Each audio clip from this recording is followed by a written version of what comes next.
Question of the week from the Naked Scientists.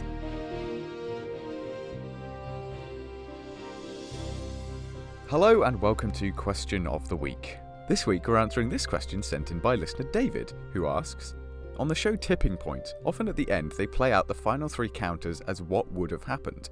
Would the result actually be what would have happened? I argue that such a random action could never be replicated. Good question, David. For those unfamiliar with Tipping Point, it's a game show based around the penny pushing machine in arcades. You chuck a coin in, it drops into an oscillating flat surface and pushes a huge pile of coins ever so slightly further towards dropping off, even though they never seem to do that. If a contestant decides not to risk the bank, they often run through what would have happened if they had been able to drop another three counters. But would this have actually happened, given the sheer number of variables involved? Alan on the forum seems to think so, saying this question concerns a finite number of choices starting from a known assembly. Therefore, there is only a finite, albeit very large, number of possible outcomes. A sentiment echoed by a theoretical physicist at the University of Nottingham and author of Fantastic Numbers and Where to Find Them, Tony Padilla. So I think the listener makes a good point, but there are a few things we need to consider. The first is that the descent of the coin is not governed by fundamentally random physics in any kind of quantum mechanical sense, but by classical physics, which is entirely deterministic. So in other words, if you make sure that you drop the coin in the same way from exactly the same position, with the same velocity, with the same orientation, if the airflow in the room is exactly the same, then indeed the coin will drop exactly as it would have done.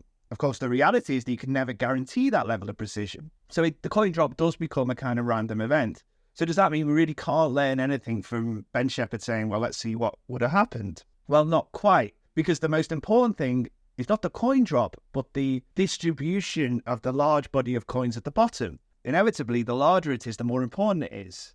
So if that body of coins really is piling up close to the edge, then that's what really matters. It's the big body. This is like a game of David versus Goliath, only now Goliath nearly always wins. Of course, what happens to that pile of coins is also a question of probability. It's not that a single coin drop is guaranteed to knock them over. It's just that it becomes more and more probable as things pile up close to the edge. And it's the distribution of that pile of coins is what really matters. Incidentally, this pile of coins that you get in arcade games, it does actually behave very much like a fluid, with the coins being like the molecules of the fluid and the friction between them giving them a sort of surface tension.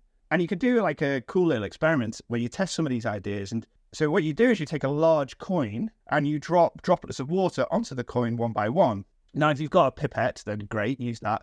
If not, just squeeze a wet sponge onto the coin. Now count how many drops it takes before the tipping point where the water starts to flow off the edge of the coin. And then repeat the experiment multiple times. Now, what you'll find is that it's not that the water is going to start to overflow at the same point every time, but it will be more or less the same point. There will be a distribution. And it's kind of the same physics that's governing the penny pusher machine. So by the way, did you know how the arcades make their money with this game? What happens is at the tipping point, a bunch of coins fall off to the side away from your stash. And this is something that I never knew. So, mechanical probability and arcade advice. We really do it all here. Thank you to David for the question and to Tony Padilla for the answer.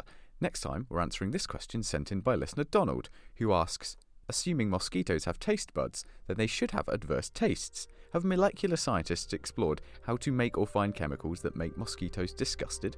Excellent question, and we shall have an answer for you next time. In the meantime, if you think you know the answer or have a question of your own, drop us a line at chris@nakedscientists.com or join us on the forums, nakedscientists.com/forum. Question of the Week is part of the Naked Scientists podcast and supported by the Wellcome Trust and UK Fast. Look us up online at nakedscientists.com.